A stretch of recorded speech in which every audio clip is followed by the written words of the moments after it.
यह Bible in one year का हिंदी प्रकरण है। 277वां दिन। धन्यवादिता का व्यवहार।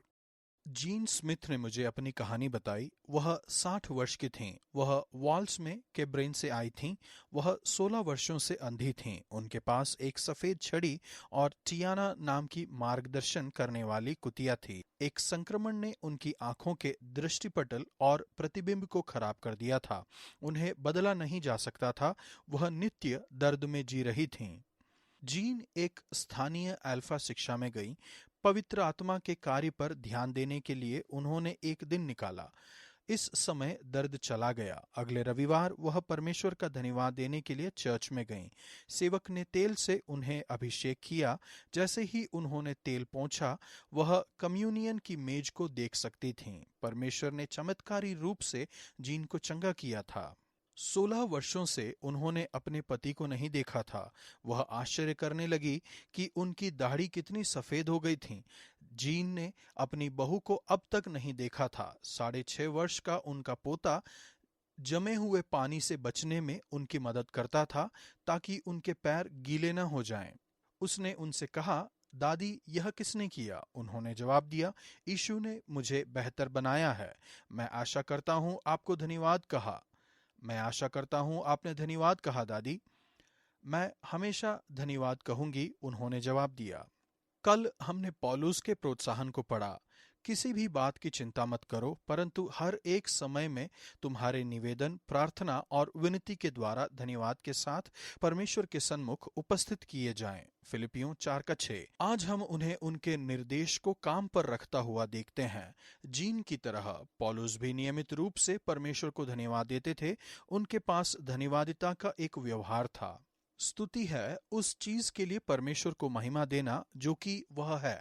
धन्यवादिता है परमेश्वर को महिमा देना उस चीज के लिए जो उन्होंने हमारे लिए की है। यह वह लेंस है जिसके द्वारा हमें अपने संपूर्ण जीवन को देखना है। आखिरकार, जैसा कि हम आज के लेखांश में देखते हैं, विश्व को 2 भागों में विभाजित किया जा सकता है। जो लोग परमेश्वर को पहचानते हैं और उन्हें धन्यवाद देते हैं, और जो ऐसा नहीं करते हैं। आप कैसे एक धन्यवादिता का व्यवहार विकसित करते हैं? भजन संहिता 116 का 12 से 19।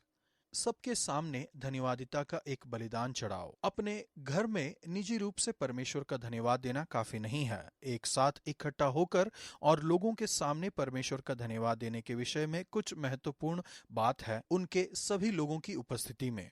भजन संहिता के लेखक शब्दाडंबर युक्त प्रश्न पूछते हैं, यहोवा ने मेरे लिए जितने उपकार किए हैं, उनका बदला मैं उसको क्या दूं? परमेश्वर ने उनके प्रति बहुत भलाई दिखाई। वह आभारी हैं कि उनका भविष्य सुरक्षित है, कि यहोवा के भक्तों की मृत्यु उनकी दृष्टि में अनमोल है। परमेश्वर ने जो कुछ किया था उसके लिए वह उनका धन्यवाद देते हैं, घोषणा करते हुए कि तूने मेरे बंधन खोल दिए हैं। कभी कभी धन्यवाद देना सरल बात है, कुछ समय यह एक बलिदान स्वरूप है। अविला के सेंट जॉन ने लिखा, जब चीजें हमारे साथ गलत होती हैं, तब धन्यवादिता का एक कार्य उस 1000 धन्यवादिता के बराबर है जब चीजें हमारे पक्ष में होती हैं। भजन संहिता के लेखक कहते हैं, मैं तुझको धन्यवाद बलि चढ़ाऊंगा और यहोवा के लिए अपनी मन्नतें प्रकट रूप से उनकी सारी प्रजा के सामने यहोवा के भवन के आंगनों में, हे यरूशलेम, तेरे भीतर पूरी करूंगा। यहाँ की स्तुति करो। हालेलुया कुछ इब्रानी शब्द में से एक है जो अंग्रेजी भाषा में आ चुके हैं। यह परमेश्वर की स्तुति करने के लिए एक पुकार है। वह अपनी वेदना को याद करते हैं, वह परमेश्वर की दया को याद करते हैं और वह महान आभार व्यक्त करते हैं। परमेश्वर, कैसे मैं आपका धन्यवाद दूं? आपका धन्यवाद कि आपने मुझे बचाया। मेरे प्रति आपकी सभी भलाई के लिए मैं आपका धन्यवाद दूंगा। परमेश्वर के भवन में। नया नियम कुलुसियों 1 का 1 से 23 तक। निरंतर परमेश्वर को धन्यवाद दीजिए। बहुत से लोग, यहाँ तक कि आज लौकिक समाज में, मानेंगे कि यीशु एक महान ऐतिहासिक मनुष्य थे। वे शायद उन्हें मूसा, बुद्ध, सोक्रेत और दूसरे महान धार्मिक लीडर्स के साथ गिने। लेकिन क्या यीशु का अद्वितीय और यूनिवर्सल उद्धार करता है? लेकिन क्या यीशु विश्व के अद्वितीय और यूनिवर्सल उद्धार करता है? पहली शताब्दी में यह एक मुद्दा था, जितना कि यह अभी 21वीं शताब्दी में मुद्दा का विषय है। कुलुसियों में कुछ बाहरी ताकत को यीशु के समान होने का दावा कर रहे थे। इस पत्र में पौलुस महान दीनता और सज्जनता के साथ घोषणा करते हैं कि यीशु विश्व के अद्वितीय और यूनिवर्सल उद्धारकर्ता हैं। वह परमेश्वर और हमारे प्रभु यीशु मसीह के पिता हैं, जो हमारी सारी स्तुति, आराधना और धन्यवादिता के योग्य हैं। जैसे ही वह कुलूसियों के लिए प्रार्थना करते हैं, वह उनके विश्वास और प्रेम के लिए परमेश्वर का धन्यवाद देते हैं, जो स्वर्ग में रखी हुई उनकी आशा से उत्पन्न हो रहा है। वह प्रार्थना करते हैं कि वह बदले में परमेश्वर का धन्यवाद दें। पद 9 से 12 में वह उन तरीकों को बताते हैं जिसमें वह प्रार्थना करते हैं कि उनका विश्वास विकसित हो जाए। आत्मिक बुद्धि और समझ, फलदायीपन और परमेश्वर का ज्ञान, सहनशीलता और धीरज को मांगते हुए। सूची गोलाकार है। जैसे ही हर गुण दूसरे में जा बैठता है, इस बात के साथ यह समाप्त होता है कि आनंद के साथ पिता का धन्यवाद दो। पौलुस प्रार्थना कर रहे हैं कि वे पिता का धन्यवाद दें कि उन्हें अंधकार के राज्य से निकालकर प्रकाश के राज्य में ला दिया है। उनके छुटकारे के लिए, पापों की क्षमा के लिए उसी ने हमें अंधकार के वश से छुड़ाकर अपने प्रिय पुत्र के राज्य में प्रवेश कराया, जिसमें हमें छुटकारा अर्थात पापों की क्षमा प्राप्त होती है। आपको धन्यवाद देना है अदृश्य परमेश्वर के स्वरूप का।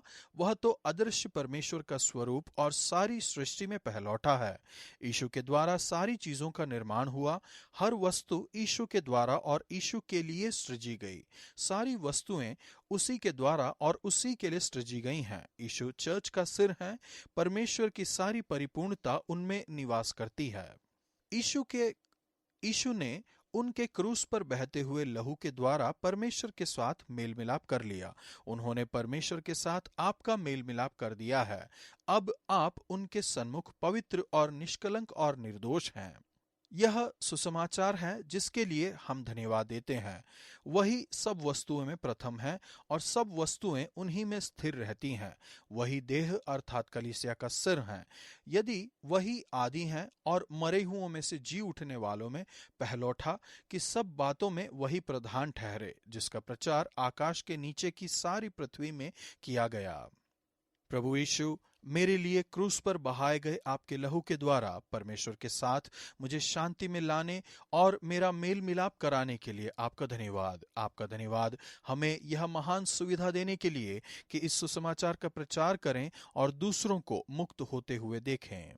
पुराना नियम यिर्मयाह 7 का 30 से 9 के 16 तक। धन्यवादिता को नकारने के परिणाम जानिए। रोमियो 1 में पौलुस के वचनों को इस लेखांश के सारांश के रूप में देखा जा सकता है। इस कारण कि परमेश्वर को जानने पर भी उन्होंने परमेश्वर के योग्य बड़ाई और धन्यवाद न किया। रोमियो 1 का 21। यिर्मयाह में हम परमेश्वर की चेतावनी को देखते हैं जो उनके लोगों पर उनके न्याय के बारे में दी गई थी। उन्होंने परमेश्वर की दृष्टि में बुरा काम किया। यिर्मयाह 7 का 30। वे सदा दूर ही दूर भटकते जाते हैं। इनमें से किसी ने अपनी बुराई से पछताकर नहीं कहा, हाय मैंने यह क्या किया है। क्या वे घृणित काम करके लज्जित हुए? नहीं, वे कुछ भी लज्जित नहीं हुए। वे लज्जित होना जानते ही नहीं। वे बुराई पर बुराई बढ़ाते जाते हैं और वे मुझको जानते ही नहीं। छल ही के कारण वे मेरा ज्ञान नहीं चाहते। उनकी जीभ काल के तीर के समान बेधने वाली है। उससे छल की बातें निकलती हैं। वे मुंह से तो एक दूसरे की घात में लगे रहते हैं। उनके पाप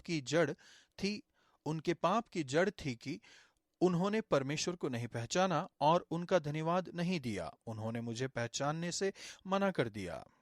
परमेश्वर ने उन्हें इतना कुछ दिया था, फिर भी उन्होंने उन्हें नहीं पहचाना या उनका धन्यवाद नहीं दिया। इसलिए वह कहते हैं, जो कुछ मैंने उन्हें दिया है वह उसके पास से जाता रहेगा। न तो उनकी दाखलताओं में दाख पाई जाएंगी और न अंजीर के पेड़ में अंजीर, वरन उनके पत्ते भी सूख जाएंगे। यह न्याय यिर्मयाह के लिए दर्दनाक है। अपने लोगों के दुख से मैं भी दुखित हूँ। मैं शोक का पहरावा पहने अभी अचंभे में डूबा हूँ।